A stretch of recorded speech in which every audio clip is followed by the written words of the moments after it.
En France, il faut savoir qu'il y a 8,8 millions de pailles qui sont consommées par jour uniquement dans l'industrie de la restauration rapide. Dans le monde, c'est un chiffre qui est encore plus ahurissant. Je ne sais pas si vous vous rendez compte, mais c'est 1 milliard de pailles par jour qui sont consommées dans le monde.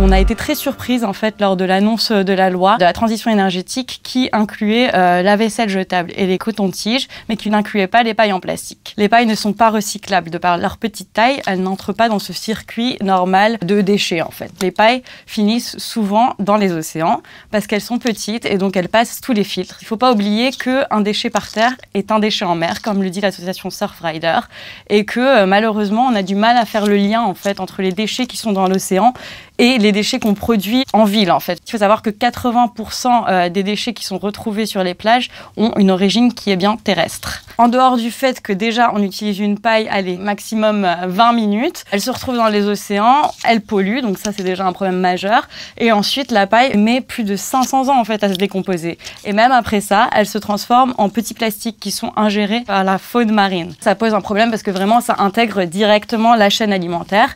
Et ce plastique qui se retrouve dans les océans, au final, finit dans nos assiettes. Notre première action, c'est une pétition qui est disponible sur change.org/balaipaille, qui regroupe près de 160 000 signataires à date. Donc une pétition pour interdire les pailles en plastique en France. Ensuite, on fait de la sensibilisation auprès du grand public et également de la sensibilisation auprès des professionnels de la restauration en leur présentant des alternatives qui sont plus durables et plus écologiques aux pailles en plastique. Donc il y a des pailles en bambou, donc on peut les laver, elles sont réutilisables. Il y a des pailles en inox qui elles sont vraiment réutilisables à l'infini, en fait, c'est comme un couvert.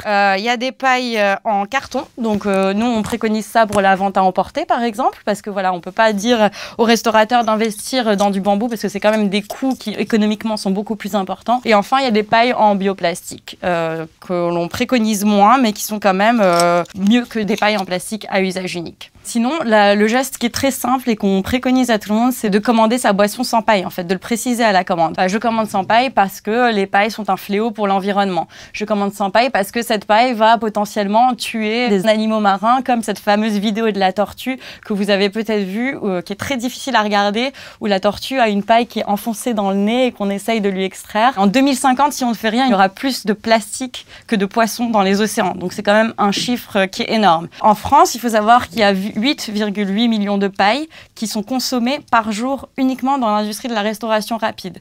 Donc c'est énorme. Si on met toutes ces pailles bout à bout, ça fait 2 fois le tour de la France métropolitaine. Dans le monde, c'est un chiffre qui est encore plus ahurissant. Je ne sais pas si vous vous rendez compte, mais c'est 1 milliard de pailles par jour qui sont consommées dans le monde. C'est vraiment aberrant quand on pense à l'utilisation qu'on en fait et à la durée de vie d'une paille qu'il y a derrière. Il y a plein de réformes qui ont lieu, de pays qui se sont engagés pour la suppression, l'interdiction des pailles en plastique. Il y a notamment l'Écosse, l'Angleterre, le Kenya, il y a Taïwan. Seattle est devenue la première ville sans paille en plastique. Donc c'est énorme.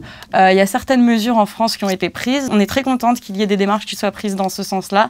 Mais on attend vraiment un engagement de la part du gouvernement français qu'on a sollicité, à qui on a envoyé des courriers sans réponse à date. Si on a vraiment envie d'être très méticuleux, et ben on peut utiliser, j'arrive pas, ça se nettoie, je vais pas pouvoir faire ça. Si on a vraiment très envie d'être méticuleux, ça se nettoie, putain.